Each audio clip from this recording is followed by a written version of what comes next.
Como soy ñoña, la idea de una universidad invisible me resulta muy sexy por sí misma. De hecho, a veces creo que es uno de los potenciales más interesantes del Internet.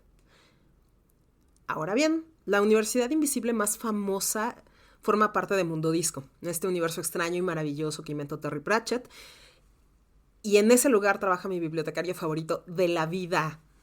Sin embargo, este no es mi tema de esta ocasión, así que por favor no me dejen empezar a ponerme intensa con Terry Pratchett. Aún. Quiero platicarles más bien de universidades invisibles de la vida real, porque no solamente existe el concepto, sí existen. Bienvenidos al podcast. Si me causa curiosidad, lo investigo.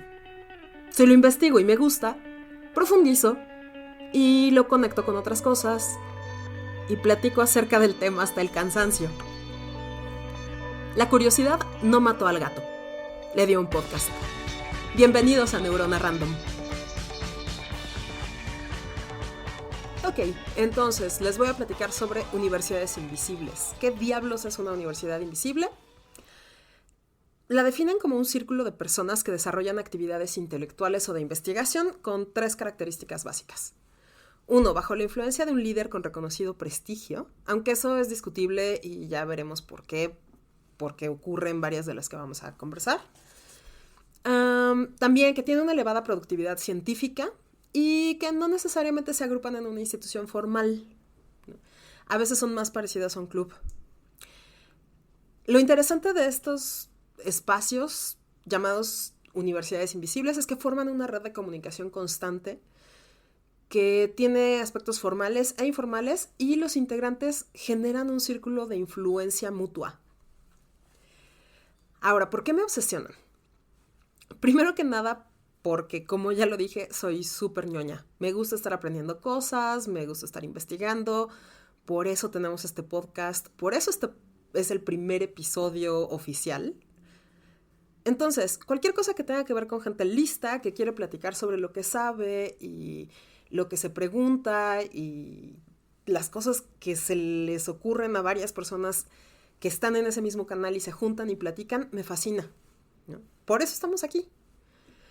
Ahora bien, la primera vez que escuché sobre el concepto fue porque se me empezaron a cruzar las obsesiones durísimo. Descubrí que alrededor de la escuela de Palo Alto, que está en Estados Unidos y que conocí porque estudié comunicación, pues también al estar investigando sobre otros temas, descubrí que había psicólogos, pero había sociólogos y había antropólogos, y que al estar trabajando todos ellos juntos habían dado pie a teorías de la comunicación, pero también dentro de este universo fui encontrando teóricos que había leído estudiando administración de empresas y luego me los volví a topar cuando estudié sobre complejidad y sobre teoría de sistemas. Y eso me pareció fascinante. Obviamente, como me pareció fascinante, me puse a investigar más y descubrí que no era la primera vez en la historia que pasaba, lo cual es casi evidente, pero lo que sí averigué es que tenía este nombre y este análisis sistematizado. Y entonces me pareció un tema del cual quería saber más y ahora platicarles, ¿no? Hay un montón de grupos por el estilo. Hay obviamente muchos más estructurados, muchos informales. Muchos de ellos tienen historias o personas increíbles. Yo investigué de algunos para el podcast y ya con el guión cerrado me platicaron de otro par que también me parecieron muy interesantes y que mencionaré por encimita, porque obviamente no me da la vida para mencionarlos todos, y menos un podcast que pretendemos que no dure más de 25 o 30 minutos. Así que les voy a platicar de los que ya tenía. Mi amor original evidentemente es la escuela de Palo Alto, ¿no? Sobre todo porque la conocí en comunicación, de ahí salió Paul Václavic, que es uno de mis santísimos gurúes. A él le debemos los 5 axiomas de la comunicación y mis 2 favoritos son todo comunica y es imposible no comunicar. Esos axiomas se han utilizado no solamente en teoría de la comunicación, sino también dentro de han influido en la psicología y etcétera. Pero en este mismo universo de la Escuela de Palo Alto, también estuvo por ahí Gregory Bateson, que es un biólogo que estuvo casado con Margaret Mead. Y cuando digo Margaret Mead es, sí, la antropóloga famosísima de los estudios en las islas del Pacífico. Y Gregory Bateson fue su asistente en algunas investigaciones. Él hizo avances súper interesantes para el estudio de la esquizofrenia, la complejidad, la sistémica. Metió su cuchara en todos lados. De él tuve que leer en algún momento cuando estaba intentando jugarle a ser doctor. Un libro que se llama Espíritu y Naturaleza, que es una joya en donde ayuda muchísimo a entender dónde están las conexiones de teoría de sistemas y biología y la vida. De ahí también en esa escuela en Palo Alto estuvo Edward T. Hall, que habla sobre el lenguaje silencioso. Eso quiere decir que él alimentó nuestra obsesión con el lenguaje no verbal. Él empezó a estudiar la proxémica, estudió la influencia del tiempo, el espacio y el contexto en la comunicación, y él tiene muchas otras cosas teóricas que igual y luego en otro podcast podemos platicar con más calmita. También está Erving Goffman, que estudió las interacciones entre grupos pequeños de personas. Y no solo eso, sino que le dio por estudiar la normalidad muy entrecomillada. De hecho, se le conoce como el padre de la microsociología, aunque él estaba como en el universo de lo psicológico. A él lo pueden conocer por la presentación de la persona en la vida cotidiana, que es un texto que analiza de qué manera nosotros nos presentamos y representamos un papel unos con otros, no en el mal sentido, no en el sentido de, ay, claro, fingimos, sino simple y sencillamente nuestras interacciones sociales tienen mucho de puesta en escena. Es muy interesante, ¿no? Pero entonces, la influencia de este grupo, de este conjunto de personas, pues se extendió en todos lados, ¿no? Kurt Lewin también andaba por ahí, a él lo leí cuando estaba en administración, y él habla sobre las dinámicas de grupo, cómo los grupos se forman y cómo nos comunicamos entre nosotros, y cómo por eso mientras más gente hay, más complejo resulta. Complejo siempre entendido como tiene más componentes.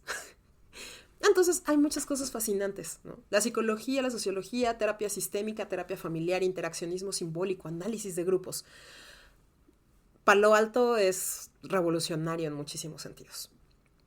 Ahora bien, ellos no son la Universidad Invisible original. El concepto original de Universidad Invisible surge en 1645 en Londres, en Reino Unido. Y se forma con 2 científicos y un arquitecto. Esa Universidad Invisible estaba formada por Robert Boyle. ¿Si han escuchado sobre la ley de Boyle, de presión, volumen del gas?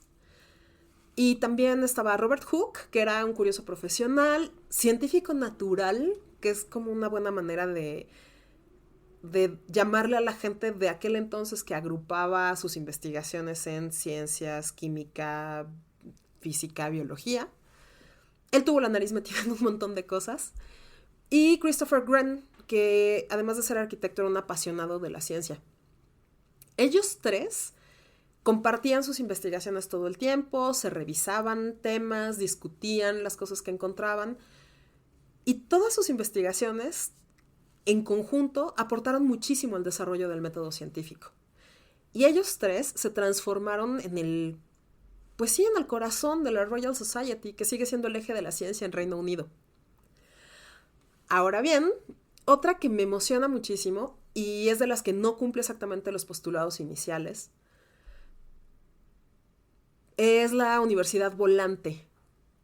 En inglés se la conoce como la Flying University, entonces a mí me gusta cómo suena Universidad Voladora en español, aunque el término traducido es Universidad Volante, y se traduce del polaco, así que seguramente en Polonia se le dice de un modo distinto que no podría pronunciar. Pero bueno, ¿qué es la Universidad Volante de Polonia? Es una universidad que funcionó oficialmente entre 1885 y 1905. ¿Por qué? Porque en esa temporada Polonia estuvo ocupada por los rusos, el Imperio Ruso. Y se creó inicialmente como una serie de cursos secretos que ocurrían en casas de personas que querían que sus hijos aprendieran temas que no iban a estar permitidos en las universidades que podía supervisar el Imperio Ruso. Estos eran primero cursos chiquitos que hablaban de temas, les decía, ideológicamente prohibidos, por ejemplo, historia polaca o lengua polaca. Y aunque al principio eran cursitos secretos, se fue transformando poco a poco en una universidad clandestina. Y entonces permitía que los jóvenes aprendieran esas cosas. Por ejemplo, lingüística. En Polonia se tenía que aprender durante esa temporada en estos cursos en casas. La otra cosa por la que es muy interesante es porque daba la oportunidad a las mujeres de acceder a la educación superior. Cosa que entre 1885 y 1905 era posible en otros países, pero no era tan fácil, ¿no? Recordemos que durante muchos años ser mujer y querer estudiar era muy complicado, ¿no? Lo interesante es que en esos 20 años hubo aproximadamente 5,000 mujeres estudiando en la Universidad Volante de Polonia. Una de sus egresadas más ilustres es, por supuesto, la doble premio Nobel Marie Curie, Marie Sklodowska-Curie, que seguramente lo pronuncié fatal, pero lo pronuncié como se escribe. Eso me lo enseñó mi maestra de lengua y literatura de la preparatoria. Si no puedes pronunciarlo en el idioma original, léelo como está escrito. Y ya que estamos mencionando científicos ilustres, no por mi maestra de la prepa, sino por Marie Sklodowska-Curie, pues Albert Einstein también tuvo a su grupo de gente con la cual platicar, ¿no? En algún momento de 1902, juntó a 2 amiguitos suyos, Konrad Habich y Maurice Solovin, y les propuso hacer un modesto círculo de lectura. Modestísimo, se llamaba la Academia Olimpia. Con esa modestia, ¿no? Se reunían sobre todo para discutir sobre filosofía, ciencia, otras lecturas así fáciles, casuales, de libro de bolsillo seguro. Y aunque no se reunieron durante muchos años, porque los 2 amigos con los que inició las reuniones se mudaron entre 1904 y 1905, eso quiere decir que tuvieron más o menos un par de años, 3 años máximo para hacer reuniones presenciales. Sí es cierto que los 3 reconocían la influencia que tuvieron esas reuniones en su trabajo, ¿no? Y además siguieron en contacto y siguieron intercambiando chismes el resto de sus vidas. Otra de estas visibilizaciones, Mileva Maric, también anduvo ahí. El único problema, como suele pasar con todo lo de la vida de Einstein, es que dicen que su participación fue mínima. Solo por poner el tema sobre la mesa, Mileva Maric fue la primera esposa de Einstein. Ella era matemática también. Hizo mucho trabajo en justamente ecuaciones que ayudaron a estructurar el pensamiento de Einstein. Muchos biógrafos de Einstein dicen que no es cierto. Se ha negado muchísimo el rol que ella tuvo, pero ella era una literalmente matemática brillante por derecho propio. Y que después se quedó a cargo del cuidado de los hijos que tuvo con Einstein, uno de los cuales tenía problemas graves. Entonces, reconozcamos que Mileva Maric existió, ¿no? Y bueno, después de mi rant al respecto de Mileva Maric y su invisibilización en la historia, regresemos a las universidades invisibles. ¿Por qué es interesante hablar de este tipo de grupos? Pues creo que porque hablar de comunidades de conocimiento siempre es fascinante, ¿no? De estos espacios salen muchísimas posibilidades de innovación, creación de soluciones, descubrimientos interesantes. Sí creo que cuando la gente se reúne compartiendo intereses pasan cosas chidas. De hecho, por eso es que me gusta discutir en Twitter, y no discutir en el sentido que normalmente se le da de peleemos, no, sino echar puntos de vista y ampliarlos y leer artículos y amplificar cosas. Pero también no se necesita ser de ese nivel de su ilustrísima, como los que acabo de mencionar, para juntarse con gente chida y pensar. Aunque también es cierto que cuando se reúne gente chida, interesante, pues ocurren cambios culturales, ¿no? De hecho, un grupo del que pensé en hablar, pero que al mismo tiempo no cumple la definición en varios de los puntos, es el Círculo de Bloomsbury, que seguramente mucha gente a la que le gusta la literatura y la literatura en inglés conocerá, y si no, vamos a platicar un poco sobre ellos, que es un grupo de amigos que cambió para siempre el panorama literario y editorial del Reino Unido, ¿no? Algunos de sus integrantes más conocidos fueron Virginia Woolf y su hermana Vanessa Bell, y el marido de Vanessa, que era un artista, Clive Bell. Pero también anduvieron por ahí John Maynard Keynes, economista, teórico de la economía, bastante conocido en el círculo de los economistas, ¿no? Y otro escritor, M. Forster, pero hubo muchísima gente que pasó por el círculo de Bloomsbury. Y también no hay manera de olvidar ese grupo que además tiene una mitología divina, ¿no? No es que se reunieran habitualmente, pero se reunieron en una noche lluviosa, en un lugar con un aire espectral, y esa reunión que los dejó encerrados dio origen a uno de los monstruos más famosos de la historia. Y ahí, obviamente, estoy hablando del grupo que incluye a la enormísima Mary Shelley y la historia de génesis de su Frankenstein, cuya criatura nos ha acompañado durante cientos de años. Y en esa misma reunión, en esa misma noche, estaban Percy Bysshe Shelley, su marido, poeta, Lord Byron, el fuckboy favorito de la literatura europea de la época romántica, y Polidori, autor del Vampiro. Así que en esa misma noche tuvimos al menos 2 grandes historias de terror generadas. Muchas neuronas fascinantes en acción. Entonces, aunque este grupo hizo creaciones o descubrimientos no académicos, es imposible no mencionar la forma en la que modificaron cómo imaginamos y cómo creamos. Y eso para nada es poca cosa. Entonces también me resulta interesante. Y aunque esto que sigue no está 100% investigado por mí, lo comenté con unos amigos el fin de semana, como esto y lo que iba a platicar. Y Pablo Asensio me hizo favor de comentarme al menos un par de casos que me resultaron fantásticos. Voy a hacer una cita ligera. Entonces esto no acaban de ser mis palabras, tampoco son exactamente las que dijo él, pero es bien interesante. Resulta que Theodor Adorno, sociólogo, Thomas Mann, escritor, Arnold Schoenberg, músico ilustricísimo, y Charlie Chaplin se reunían a comer en California, ¿no? Y algunos se pelearon entre sí y etcétera, pero es bien interesante imaginarlos reunidos y los temas de los que platicaron. O también me contó acerca de los círculos comunistas, en donde se reunían, por ejemplo, Jean Tatlock, una psicoanalista súper culta, Aaron Copland, que es uno de los compositores más importantes de Estados Unidos en el siglo XX, y Robert Oppenheimer, sí, el padre de la bomba atómica.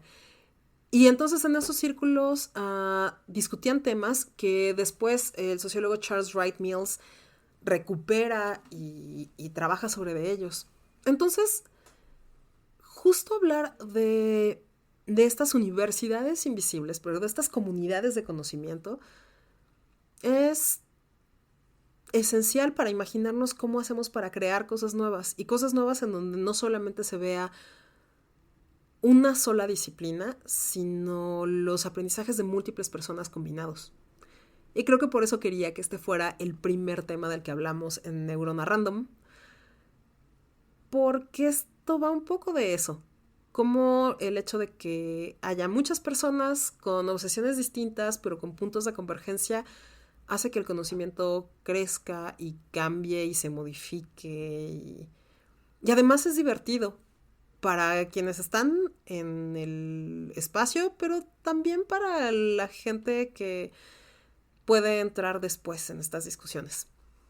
Y bueno, pues entonces hagámoslo random.